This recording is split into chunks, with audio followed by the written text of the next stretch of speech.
Hello guys and welcome to my channel.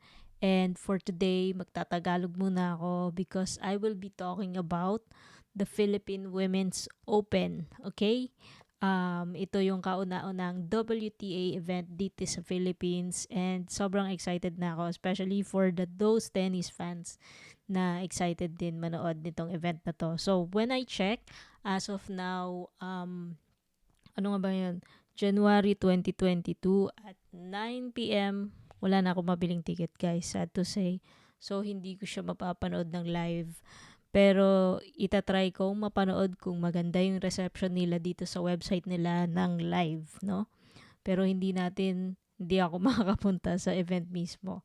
So, kung titignan natin ang WTA 125 here in the Philippines or the Philippine Women's Open is a level 1 to 5 and duration niya is January 26 hanggang 31. So Monday hanggang Saturday. So I think ang qualifying is maglalaban-laban this Saturday, 24 and 25 para makasali sila sa main draw. But si Alex is a wild card, so automatic she is in the main draw. Okay? So ang location nito is sa Manila, Philippines, sa and ang total commitment or price is going to be $115,000. In all WTA events, laging ito ang total commitment nila. It's $115,000. Hindi siya ganun kataki katulad ng mga Grand Slam and mga top tier na mga events, pero okay na yan. Okay, so yung surface natin dito sa Philippines is hard kasi sa ibang mga WTA events, iba-iba yan eh. Pwedeng may clay court, may hard court, and pwede ring merong grass court, no? So, ang singles draw natin is 32. So, ibig sabihin, ang main draw is magsa-start sa round of 32. And then, mahati yan sa dalawa, magiging 16. Then, quarterfinals, semifinals, and then finals. Ang double straw, meron din tayong double straw which is 16. So, mas maiksi siya. No? So, yung mga maglalaro, let's see who is playing. By the way, I'm here in the WTAtennis.com website. And then, hanapin nyo lang under the tour. Then, WTA 125 calendar. And then, makikita nyo lahat ng events doon. Kung ano yung mga sunod-sunod na dates na magkakaroon ang WTA events. And then, punta tayo dito sa player list. So, we can see here, makikita nyo dito, this player list is subject to change until the tournament draw has been published. So, ibig sabihin, pag na-publish na nila yung draw here, ibig sabihin yun na yung final listing ng mga players o manglalaro sa WTA. So, we have the following players. Hindi pa to final. So, pwedeng may maalis, pwedeng may madagdag. No? So, ayan. Hindi masyadong kilala. Ako mismo, hindi ko masyadong kilala yung mga nandito.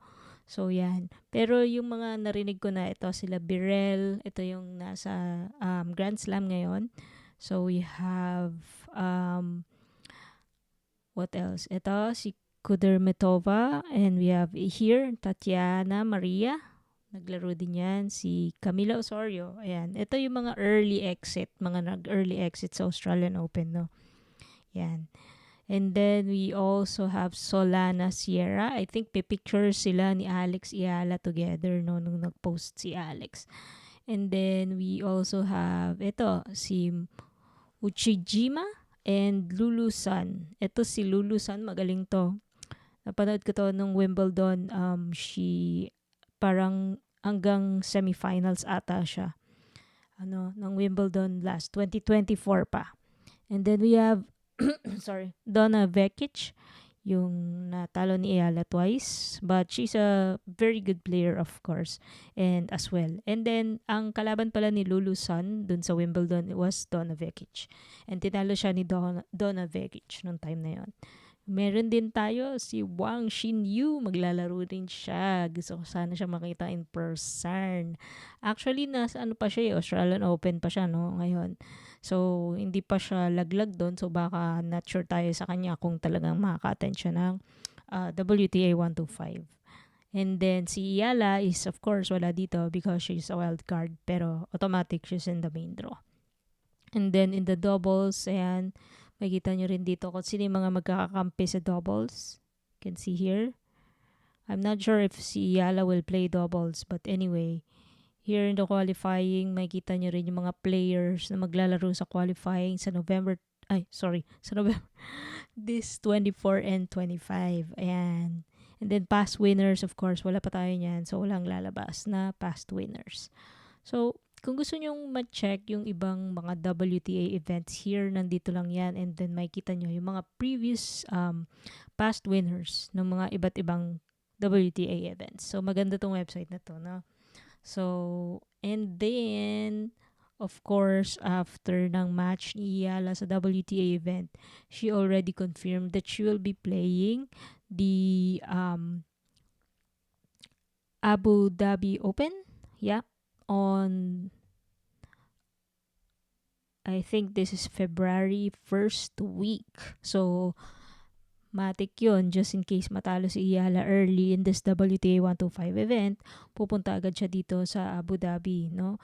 And then, kung manalo naman siya sa WTA event, she still have time kasi meron pa namang qualifying ang Abu Dhabi event na to, no?